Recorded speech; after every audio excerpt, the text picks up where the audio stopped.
Hello, Mr. Aaron. I'm calling from the Good Ice Cream Company.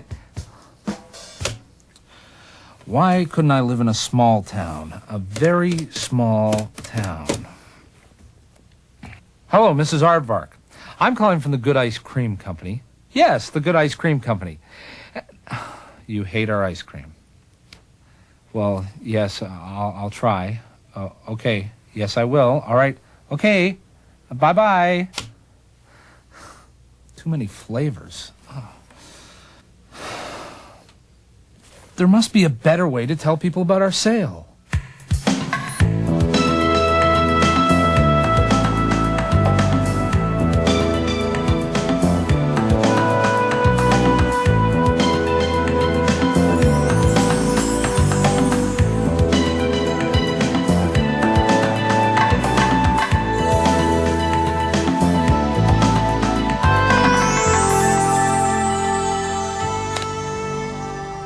In business, you often need to communicate to large numbers of people.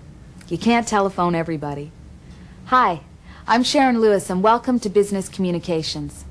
Today we're talking about marketing and advertising. You may not realize it, but we advertise ourselves all the time. Your resume and even your business card can be seen as an ad for you.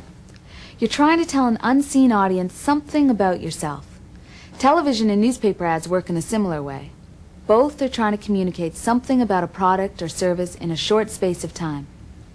In business, there's a good chance that you'll be involved in some type of marketing activity, whether it's telling your customers that you're having a sale or telling the world that you're introducing a new product. So how do you do that? Where do you start? Well, first, you have to know who you're trying to talk to. Second, you have to know what you're trying to say to that audience. And third, you've got to try and figure out a way of communicating to your audience in a way that they're going to notice and remember. To find out how, we're going to talk to the pros, the people who develop advertising. On any given day, any of us are bombarded with about 1,500 different advertising messages. So you have to be able to stand out. And that's why TV commercials, newspaper ads, magazine ads, brochures, that's why they get funkier, they get more outrageous, because that cuts through all that clutter. People are not waiting to read your ad. You know, you have to make that inviting. So think about what it is that you as a consumer gravitate towards, and chances are it's going to be simple, it's going to be provocative, it's going to be unique. Not only does a message have to be unique, it has to be unique for your customers. Second, you need to know that your customers will see or hear or read that message. So before you start writing your ad, you've got to figure out who you're talking to and how you're going to communicate to them. So you want me to find out who our customers are? That's right. I want you to come up with a customer profile. Find out where they live, what they like to eat, what they watch on television. You want me to find out all that stuff even though we don't know who they are?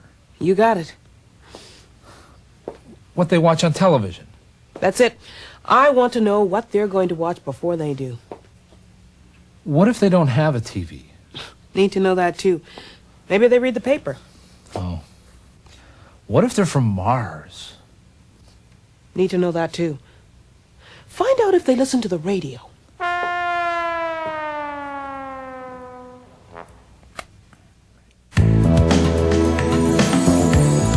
First thing that we do, if somebody came in and said, I want my company to be better known, is we would really try to understand what's really at the heart of that. I want my company to be better known.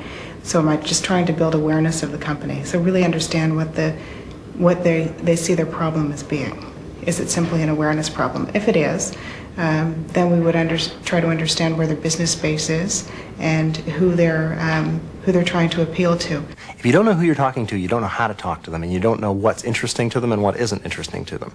And the narrower you can make your audience, the better off you are. If you know that I have a product and service and it's going to be perfect for university students, then automatically you realize you're not going to go into major newspapers. You're going to advertise in campus papers. You have to know who your audience is. You have to know who they are, and you have to understand them as people. So if you're going to develop an ad that's interesting and compelling, relevant to these people, you have to not only know who they are, but what they're going to find interesting. Finding out who your customers are, or developing a customer profile, can seem a little intimidating at first, but it isn't that difficult. It can begin at the cash register. For the most part, you just have to pay attention to whoever's buying the product. Walk the stores, do store checks. If you're running a service, you're running a company, pay a lot of attention to the people who are coming into your store or who are buying your service. Talk to them, get to know them. You can basically figure out a pretty good profile from that. Also, go by your judgment, your own gut.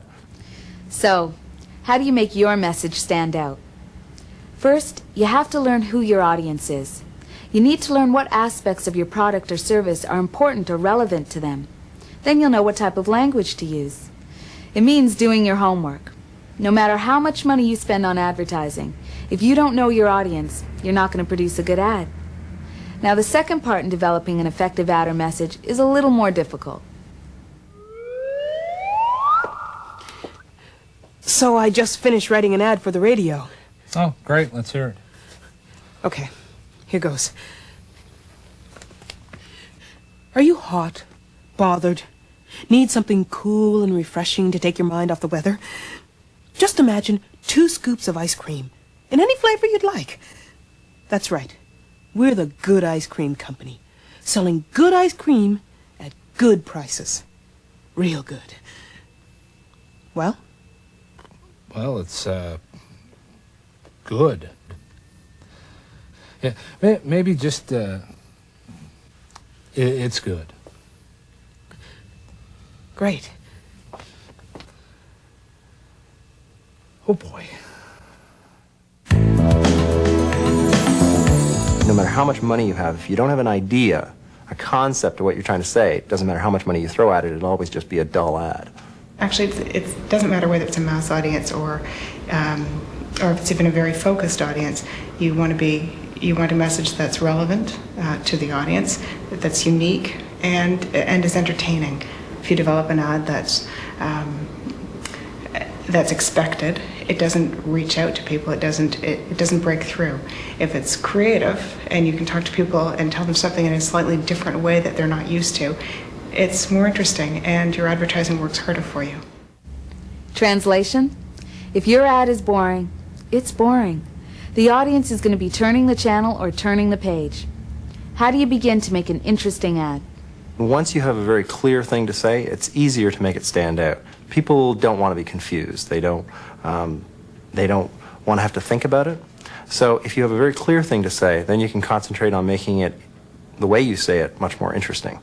In other words, you're basically taking the ordinary and saying it in an extraordinary way. It doesn't matter if you're a small company or a large company. The principles of advertising are the same. You need to know your audience, and you need to know what you want to say to them. The last part of the equation is the most difficult. Making your message interesting. Making an ad that's unique is not a straightforward process. When you begin to write a message or an ad, you're going to want to tell people everything. The common pitfall to what I see out there is that every advertiser wants to put everything in a single piece of communication because their company is so great. How could they not possibly know about this or that or that? Well, you're much better off to come up with separate messages and isolate what it is that is important for a particular message. At least give it a focus. People are not nearly as interested in your product as you are, and you should be interested about your product or service. I mean, it's your life. However, respect the fact that it's just a blip in other people's lives. So when you're developing your ad, figure out exactly what you want to say. Hone it down to the smallest, most important detail. I'm having a sale. And then find a really neat way of saying those words. And the exercise is to reduce everything down to a nugget that will seem relevant to them and that will be relevant to them. You need to be provocative. In other words, you have to look at the problem in a different way.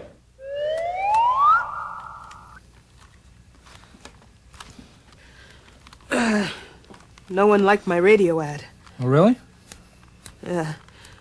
So I threw it away and tried again. Oh, great. Well, let's hear your new ad. Okay, here goes.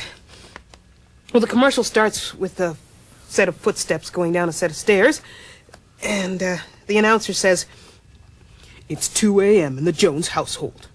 Mr. Jones is headed to the refrigerator and the good banana whipple ice cream." So that's how it starts. Yeah. And then we hear Mr. Jones' voice. "Oh, this is bad. This is really bad. Oh, I shouldn't be doing this. This is terrible. Really terrible.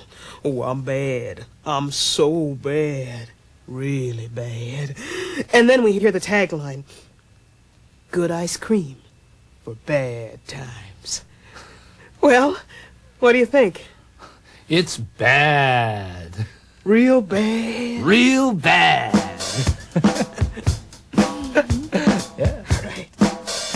Look at something a little bit differently. Turn it on its ear. If you're talking about a car, don't think of it as a car. Think of it as something else. Think of it as a new child. Think of it as a lovely flower. And then start taking your analogies from there and talking about it in that case. And that will often help make it stand out. I think all the same communication things that we spoke about still apply to local advertisers. Whether you're local or global, you still can follow basic principles that will govern good communication.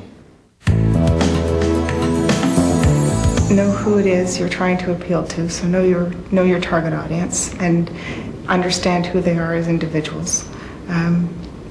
Develop a strategy, develop a message, decide what it is, what one thing it is you want to tell them, and make sure that when you develop the ad and you have it finished, that it's something that's going to break through, that it's going to be interesting, it's going to be relevant, that it will break through. Know your audience. Know your message. Surprise your audience by telling them your message in a unique and unexpected manner. These are the fundamental principles behind any good ad or communication. And they apply whether you're running a national advertising campaign or a series of ads in a community newspaper.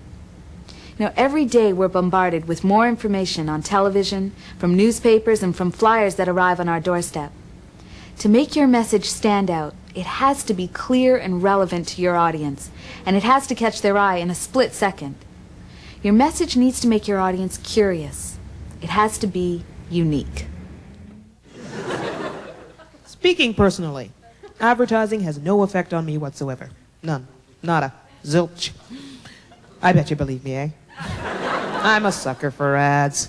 In fact, I wish the whole world was like an ad. You know, you buy the shampoo and then suddenly you're swimming through blue tropical waters. Or you buy a pump and you're with a bunch of friends getting down at some swanky New York club.